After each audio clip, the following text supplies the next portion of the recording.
Hello students, आज का topic है हीटिंग इफेक्ट ऑफ करंट। इसमें हम जानेंगे कि कोई भी एक कंडक्टर को यूज करने से वो कंडक्टर किस तरह से गर्म होता है और इस एप्लीकेशन को हम कैसे अपनी डेली लाइफ में यूज करते हैं। दैट मीन्स ये कंडक्टर की प्रॉपर्टी होती है।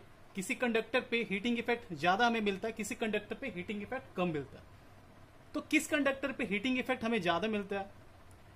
ऐसे कंडक्टर जिसके आउटर मोस्ट ऑर्बिट पे सिंगल इलेक्ट्रॉन होते हैं, वैसे कंडक्टर पे हमें हीटिंग इफेक्ट कम मिलता है और वो एक गुड कंडक्टर होता है। और कुछ ऐसे कंडक्टर भी होते हैं जिसपे हीटिंग इफेक्ट हमें ज्यादा मिलता है। तो ये क्यों होता है, इसके बारे में हम जान रहे हैं। तो सबसे पहले हम देख रहे हैं, यहाँ पे एक सर्किट है। ये सर्किट बना है कॉपर का। अब ये सर्किट को हमने कॉपर का ही क्यों बनाया?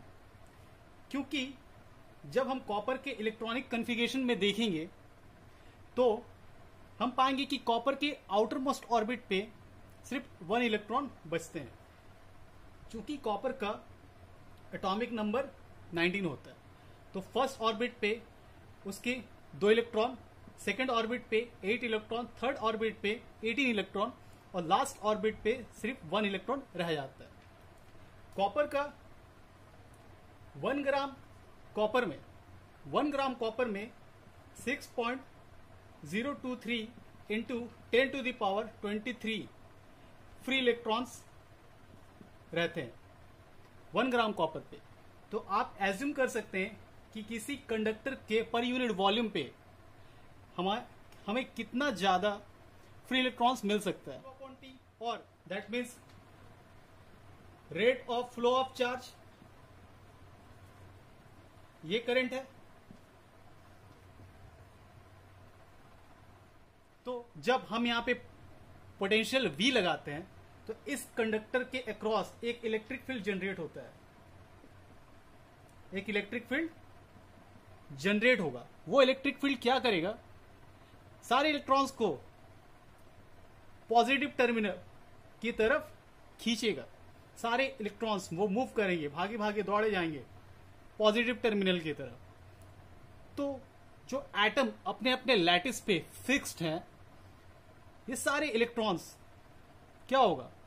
सारे इलेक्ट्रॉन्स ऑर्बिट से क्या कर रहे हैं? बाहर निकल रहे हैं। ऑर्बिट से बाहर निकल रहे हैं और उनको इलेक्ट्रिक फील्ड मिल गया, एनर्जी मिल गया, तो ऑर्बिट से क्या करेंगे? वो बाहर निकल जाएंगे। ये न्यूक्लियस है, इसके ऑर्बिट से बाहर निकल जाए, बाहर निकल के दौड़ने की कोशिश करेंगे। जैसे बाहर निकल के दौड़ेंगे, ये रैंडमली एटम से कोलाइड करेंगे।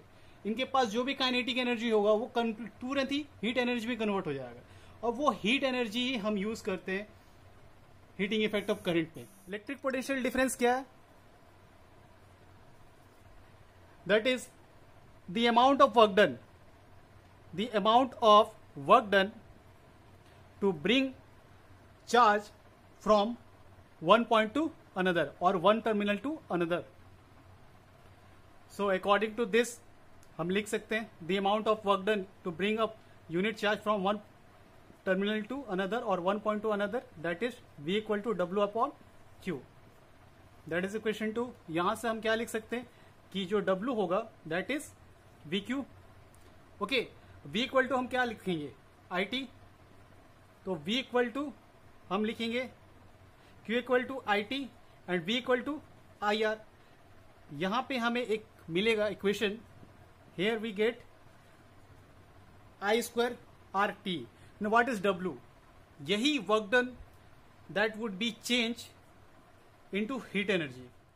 यहां पे ये W ही is a form of heat. तो हम लिख सकते हैं H equal to I square RT। I as a current, जितना ज्यादा करंट इंक्रीज करेंगे उतना हीट मिलेगा। रेसिस्टेंस, जितना मटेरियल का रेसिस्टेंस जितना ज्यादा होगा हमें उतना ज्यादा हीट मिलेगा और करंट जितना देर तक फ्लो होगा हमें उतना ज्यादा हीट मिलेगा। तो ये था हीटिंग इफेक्ट ऑफ करंट। अगर आपका कोई सजेशन है तो कमेंट बॉक्स पे जरूर मेंशन करें।